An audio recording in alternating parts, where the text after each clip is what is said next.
ஆதியாகமம் 21:19 வசனம். தேவன் ஆகாரின் கண்களை திறந்தருளினார் அப்படின்னு இருக்குதுல்ல.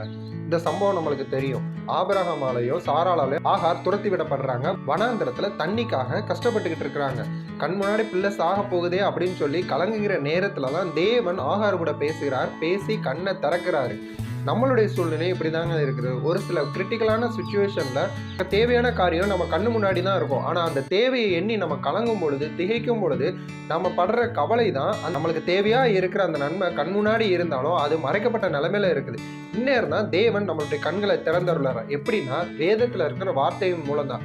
கவலைப்படாத அப்படின்னு வேதம் சொல்லி இருக்குதுன்னா நீங்க கவலைப்படக்கூடாது. எதெல்லாம் தீமையான காரியமா நீங்க நினைச்சு பாக்குறீங்களோ அதெல்லாம் இல்லாத போதுதான் நன்மையாய் இருக்கிற காரியங்கள் உங்க கண்ணுக்கு தென்படுங்க.